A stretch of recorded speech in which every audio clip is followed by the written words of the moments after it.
عرض کرنا مقصد یہ ہے کہ جو مجبوری کی حالت میں روزہ توڑے، جو مجبوری کی حالت میں روزہ توڑے یا مجبوری کی حالت میں روزہ نہ رکھے، اس پر بعد کے دنوں میں صرف روزوں کی قضا لازم ہے، کفارہ لازم نہیں ہے۔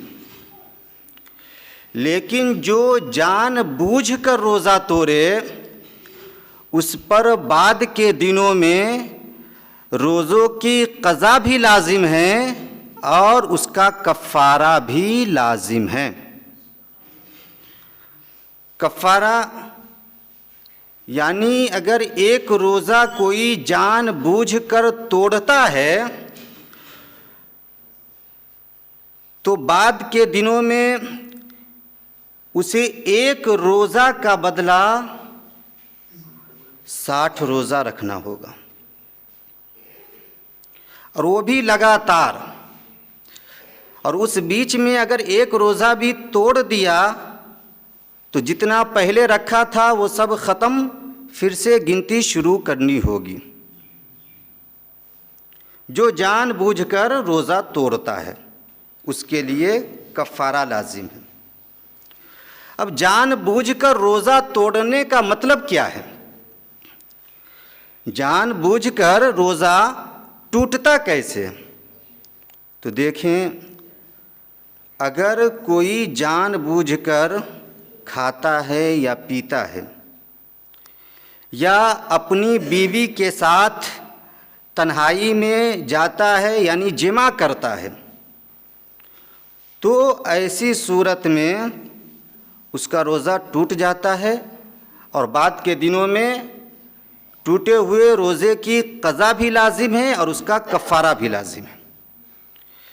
لیکن اگر کوئی بھولے میں پیٹ بھر کر کھا لے، پیٹ بھر کر پی لے، تو اس کا روزہ ٹوٹتا نہیں۔ اس لیے جان بوجھ کر روزہ توڑے نہیں۔ فمن تطوع خیرا فہو خیر لہ، قرآن مقدسہ کہتا ہے کہ جو اپنی طرف سے زیادہ نیکی کرے گا وہ اس کے لیے زیادہ اچھا ہوگا۔ جو اپنی طرف سے زیادہ نیکی کرے گا وہ زیادہ فائدہ پائے گا، وہ زیادہ فائدہ پائے گا۔ احادیث مقدسہ کی کتابوں میں آیا ہے کہ رسول کریم علیہ الصلاۃ والتسلیم نے صدقہ فطر کو ہر مسلمان پر واجب ٹھہرایا ہے، چاہے وہ غلام ہو، چاہے وہ آزاد ہو، چاہے وہ مرد ہو، چاہے وہ عورت ہو، چاہے وہ بوڑھا ہو، چاہے وہ بچہ ہو۔ ہر مسلمان پر صدقہ فطر کو رسول پاک نے واجب ٹھہرایا ہے۔ کتنا؟ ایک سائے کھجور یا ایک سائے جو یا نصف سائے گیہوں۔ صدقہ فطر کے ادا کرنے کا جو آخری وقت ہے، صدقہ فطر کے ادا کرنے کا جو آخری وقت ہے وہ نماز عید کے لیے گھر سے نکلنے سے پہلے تک ہے۔ پتہ یہ چلا کہ نماز سے پہلے ہی صدقہ فطر کی ادائیگی کرنی چاہیے۔ یہاں تک کہ اگر آپ گھر سے نکل رہے ہیں، آپ کے گھر میں اس سے پہلے کوئی بچہ پیدا ہوا ہے تو اس کی جانب سے بھی صدقہ فطر نکالنا ضروری ہے۔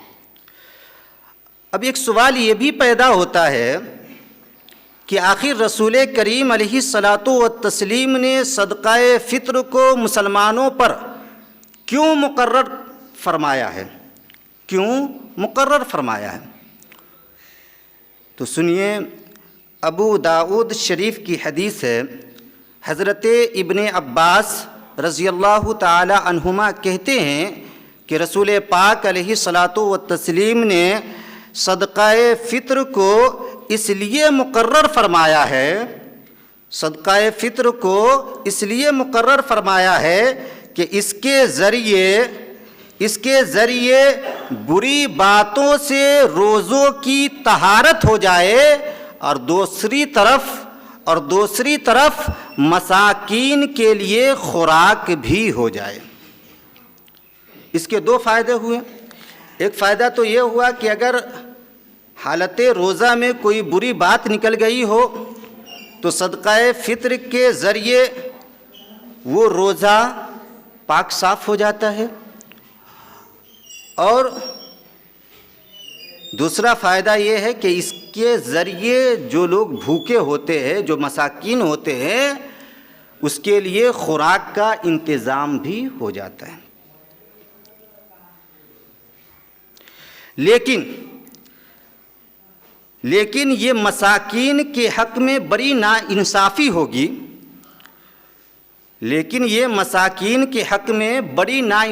ہوگی، کہ صدقہ فطر میں غریب بھی گیہوں یا اس کی قیمت ادا کرے اور امیر بھی اسی چیز کو ادا کرے۔ اگر امیر بھی گیہوں یا اس کی قیمت ادا کرتا ہے تو پھر مساکین کے حق میں بڑی ناانصافی ہوگی، اس لیے کہ صرف گیہوں ہی ادا نہیں کرنا ہے، بلکہ کھجور بھی ہے، جو بھی ہے، کشمش بھی ہے،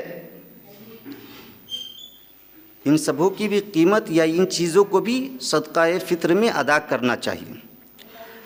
موجودہ دور میں ایک سائے کھجور کی قیمت یعنی 4 کلو 90 گرام کھجور کی قیمت تقریباً 1230 روپے ہوتے ہیں، 1230 روپے ہوتے ہیں۔ اگر ہم 50 روپے کسی غریب کو دیں تو اس میں وہ کپڑا نہیں خرید پائے گا، صحیح سے ایک وقت کا کھانا بھی نہیں کھا پائے گا۔ لیکن اگر ہم ایک فقیر کو ایک فطرہ 1230 یا 1250 دے تو یقیناً ایک فطرے میں اس کا بہت سا کام پورا ہو سکتا ہے، ایسے ہی کشمش کی قیمت 1020 روپے، ایک سائے جو کی قیمت تقریباً 164 روپے۔ اگر اللہ نے دولت عطا فرمایا ہے تو ہم قیمتی چیزوں کو صدقہ فطر میں ادا کریں یا ان کی قیمت ادا کریں۔ قرآن مقدسہ کہتا ہے فمن تطوع خیرا فہو خیر اللہ، کہ سنو تم اپنی جانب سے جتنی زیادہ نیکی کرو گے اتنا ہی زیادہ تمہیں فائدہ پہنچے گا۔ جو غریب طبقے کے لوگ ہیں وہ ایک فطرہ 60 روپے کے حساب سے ادا کرے، ایک فطرہ 60 روپے کے حساب سے ادا کرے، اور جو مالدار لوگ ہیں وہ کھجور کی قیمت ضرور ادا کرے، 1230 روپے کے حساب سے وہ ادا کرے۔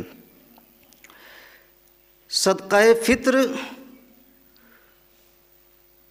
روزہ دار پر بھی واجب ہے اور جو روزہ نہیں رکھتا ہے اس پر بھی واجب ہے، یعنی صدقہ فطر تمام مسلمانوں پر واجب ہے، اس لیے تمام مسلمان اس کی ادائیگی کریں۔ ایک مسئلہ اور آپ کے ذہن نشی کر دوں کہ اگر کسی کا باپ مر گیا، اس کا دادا زندہ ہے، یا باپ غریب ہے دادا مالدار ہے، تو اس دادا پر لازم ہے کہ وہ اپنے غریب اور یتیم پوتے اور پوتی کی جانب سے صدقہ فطر کی ادائیگی کریں۔ زکوٰۃ مالک نصاب پر واجب ہے۔ اب مالک نصاب کون ہے؟ تو آسان لفظوں میں یوں سمجھے کہ جس کے پاس اس دور میں 48,500 کا زیور ہو، 48,500 کا زیور ہو وہ مالک نصاب ہے، یا جس کے پاس 48,500 یا 50,000 مال جمع ہو اور اس پر سال گزر گیا ہو تو وہ بھی مالک نصاب ہے، اس پر زکوٰۃ واجب ہے۔ وہ 40 میں 1 اور 100 میں 2.5 روپے کے حساب سے زکوٰۃ نکالیں۔